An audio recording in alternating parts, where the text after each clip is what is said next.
Worked with a company once, Adam, who referred to their employees as RPUs, revenue producing units. All right, everybody write that Things down. were not going well. Welcome to Start With a Win, where we unpack leadership, personal growth and development, and how to build a better business. Let's go. Ever wondered what it takes to unlock your potential as a leader and make meaningful changes in the world? Today, we talk about that on Start With a Win. Coming to you from Area 15 Ventures and Start With a Win headquarters, it's Adam Contos with Start With a Win. We're thrilled to have Ann Morris with us, someone who's not just passionate about leadership, but has an infectious drive to help others achieve their best. Ann is an entrepreneur, leadership coach, and the powerhouse behind the Leadership Consortium, an innovative program that's transforming leaders across the globe. With a track record of advising top executives and building groundbreaking companies, Ann's insights are truly invaluable. She's also a best-selling author and the co-host of Fixable, where she tackles workplace challenges in just 30 minutes. So if you're eager to learn how to lead with impact and accelerate change, you're in for a treat with Ann Morris. Ann, welcome to Start With a Win. Oh, thank you, Adam. I'm really delighted to be here and have my favorite conversation with you today. Oh, this is about leadership, folks. I'm super excited about this because we've had a great deal of people on the show talking about business growth and things like that. But ultimately, it's about leadership. So we've brought on an amazing expert today to really dig deep into leadership. And Ann and I have had some conversation before the show talking about some of our favorite leadership points. And I want to really get into those. But Ann, please take us back a little bit. How did you get into being a leadership expert and writing about leadership? Yeah, Adam, I started out in an unexpected, I was actually in the public health world at the beginning of my career. And one of the things that was clear to me, I was working in a bunch of nonprofits. I was drawn to the mission. That was always something that's deeply energizing to me, this idea of working towards something bigger than myself. And what became clear to me was a huge variable in this world. And then as I came to discover in almost every sector, and to round it off to every sector, is that these, what we call soft skills, and we'll round it off to leadership, as the topic of our conversation today, it was such a big factor in whether teams and organizations were able to achieve this ambitious mission. And so I just became captivated by that question. I ended up in business school where people seem to take that question seriously. And then I built my own company. It wasn't a particular success, but it was an extraordinary education in my own, strengths and limitations as a leader. And I was just very motivated to figure out how to get the word out that this is the thing that matters. You said something there that was really interesting to me, and that's finding the soft skills of leadership. And we've been talking about the soft skills for a while. Can you give us a little bit of a definition of what you think the soft skills are in leadership? Yeah, well, we just gave ourselves the challenge to try to write it down in kind of a playbook format. We just published a book called Move Fast and Fix Things. And we tried to summarize, okay, particularly when you're a change leader, which is why bother being a leader if you're not trying to change things. But what are the things you really need to be good at? And where we landed was, you have to be good at diagnosing the problem. So step number one, you really have to be able to pause and look with clear eyes at what the real issue is. And that's really counterintuitive for a lot of leaders because we want to be in action. We want to jump in there. And we're often, if we're pretty good at this, at risk of falling into overconfidence that the way we're seeing the issue is, what we're seeing is necessarily reality. And so we push people on this one to really slow down, to bias inquiry over advocacy, to figure out how to ask the right questions. And so I would say that would be soft skill number one that often gets overlooked. You have to be able to build trust. Leadership is a relational practice. The foundation of any relationship or network of relationships, and that's the way to think about an organization in a simple way, is trust. So you have to be able to do that well. You have to do it as an individual. You have to do it with your team. You have to do it with your key stakeholders. If you're an enterprise leader, I would say that's number two. Number 3 is what we would call inclusive leadership. So you have to really be able to lead across boundaries of difference. Often the information and capability that you need most, it lives inside someone who's very different from you. And so you really have to learn how to enable people, not just people who are like you, but the people who are not like you. And so that's number 3. Number 4 is storytelling. So you have to be able to tell a story that enables people to act with urgency in your absence. So there's other tools of what we call absence leadership, great strategy, building a great culture. These are all things that enable people to go out and achieve the mission when you're not in the room. And increasingly as leaders, as you move up the hierarchy, as we work in a remote work environment, we're not in the room. But storytelling, we would summarize that all in this storytelling challenge. And then you got to be able to go fast. I like that. And so that's number 5. You got to be able to, set the metabolic rate, the battle rhythm, if you will, Adam, of the team. You have to be able to set that pace and keep it going. The battle rhythm. Those are my top 5 soft skills. What would you add to it? Well, I would. I would say, just to put a bow on it, I would say, be able to accept and deliver accountability is probably. But I think all of these things need to be in place in order for accountability to actually happen. So you can't roll in. A lot of people roll in with accountability first. It doesn't happen that way, right? Without setting people up to succeed or handle that accountability. Exactly. Or having that that clarity and that transparency. And you said it best, in number 2 is trust, because you can't accountability without trust is management. Yes. So, I mean, you've got to kind of break that barrier there. And these, I've heard these called soft skills. I've also heard them called human skills, which I love. I think that's kind of the new trend that we're trying to define them as human skills, because you talk about your MBA. I gotten mine also. Also guilty. Yeah, also guilty. And I was scratching my head during that process going, when do I learn leadership? Because, I think the closest thing we got to that was this course called Human Capital Management, which really deceptively technical title. Totally. Yeah. That's like the whole ball game, human capital management. Yeah. Right. Yeah. And I mean, doesn't it depersonalize it quite a bit? Yeah. So, I mean, I we worked with a company once, Adam, who referred to their employees as RPUs, revenue producing units. All right, everybody write that Things down. were not going well. Things were not going well, as you can imagine. Right. Let's not call our people units. Okay, folks. They're human beings and they wake up in the morning the same as we do. And we have to, drop some inspiration and help them achieve things to feel the accomplishment. So that's fascinating. But the one thing that I noticed, and maybe you noticed this also, maybe you went to a better business school than I did, but why don't we teach these soft skills of leadership more? Going all the way back to, call it high school, for instance, when we're really in this formative process of team building and such, or you could go even back to elementary school for that matter.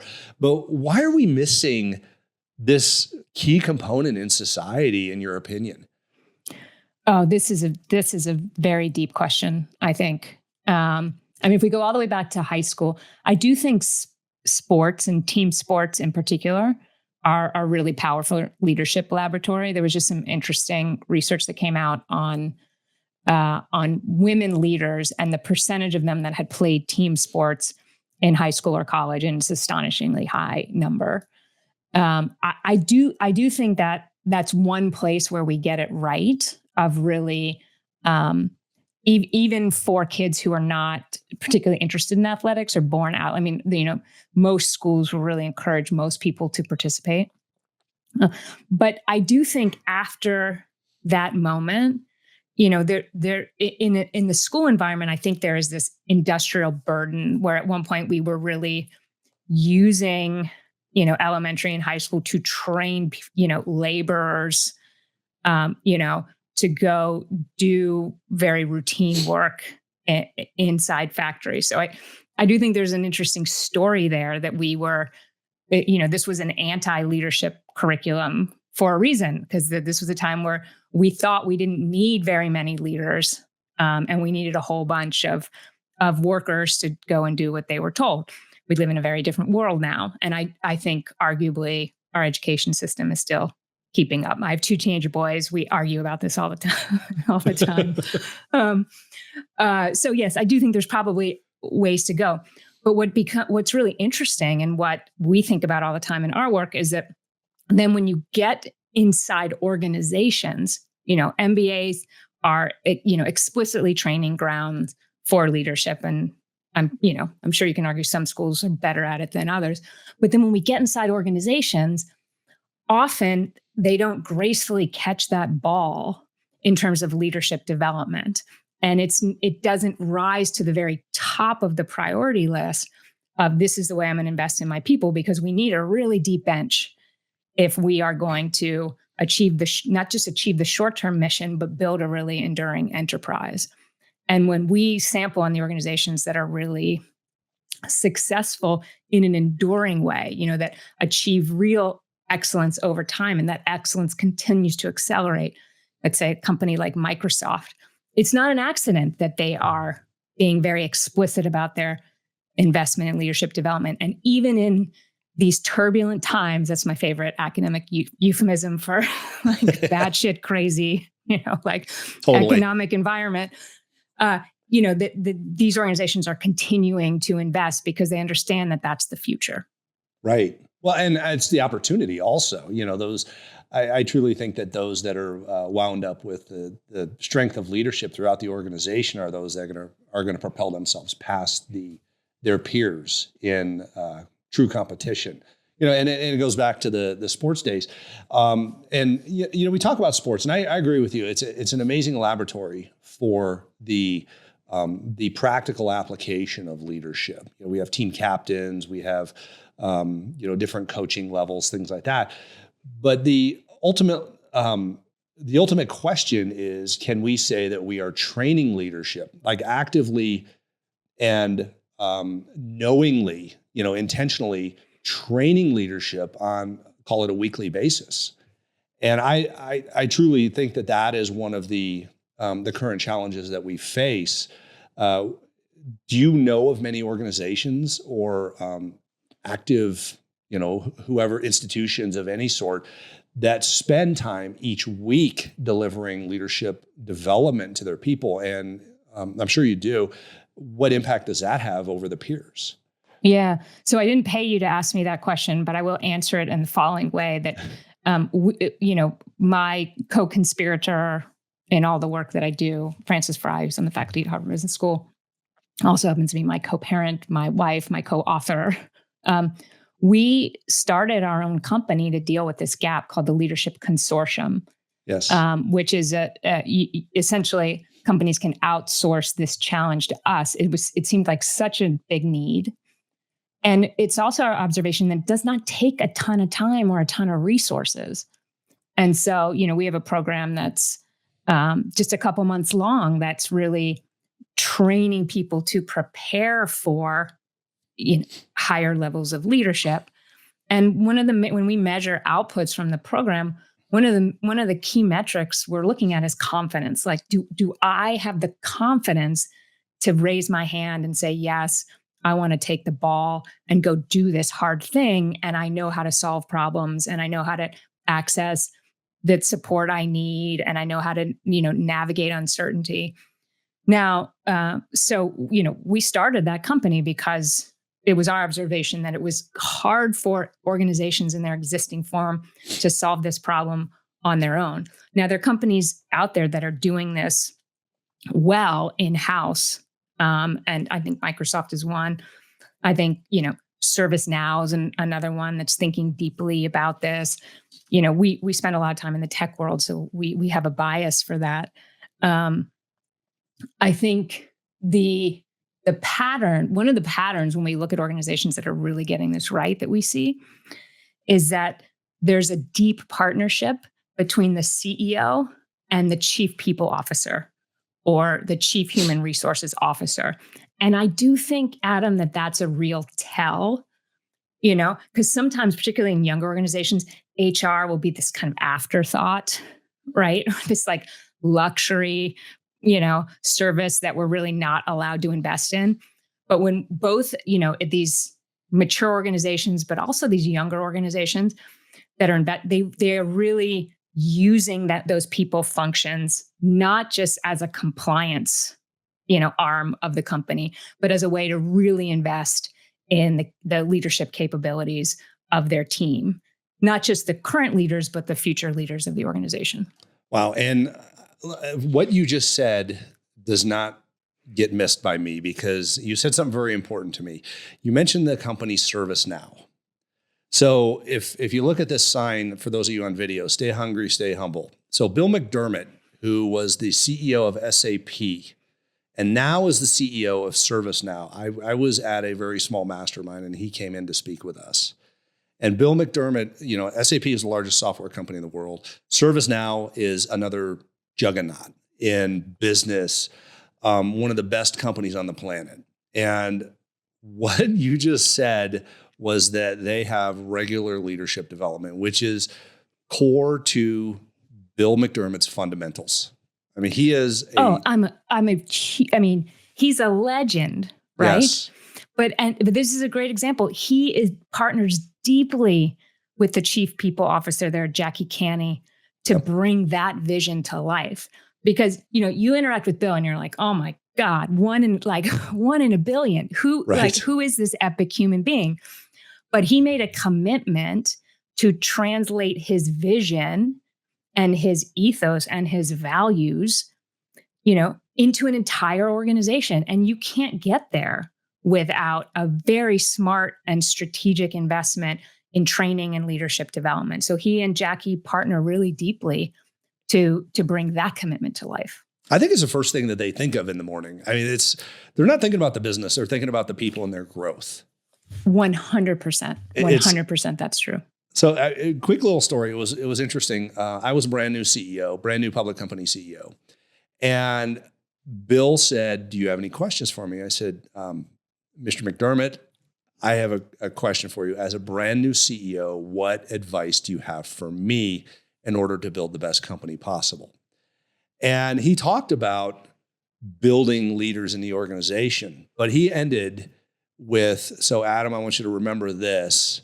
And that's why I have this hanging here. He said, it's your job as the CEO to stay hungry and stay humble, meaning you're always learning leadership and delivering leadership to help people grow. It's so good. Oh, it's so good. You talk about, leadership through stories. That's one of my stories, and that's why it's hanging on the wall behind me. It's so funny that you close the loop on that ServiceNow connection and Bill McDermott, because as soon as you said that, I'm going, no way. This is incredible. Small world, but truly leaders notice leaders, and it's a fun thing to be part of on this planet when you're helping people grow and get better. So I want to talk a little bit about your book, Move Fast and Fix Things. What's the premise behind this? I mean, there's rapid change and taking care of the stakeholders, things of that nature going on. But why did you write this book, and what's the intent of the book?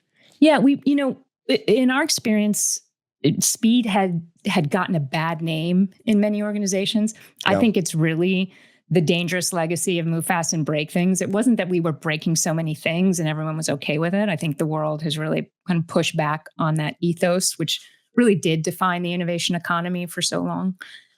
But we really wanted to rehabilitate speed's bad reputation, because when we looked at the leaders who were most successful, both in and beyond tech, they were solving problems at an accelerated pace while also taking responsibility for the success and well-being of their customers, shareholders, and employees. They weren't moving fast and breaking things, they were moving fast and fixing things. And so we wanted to get the word out.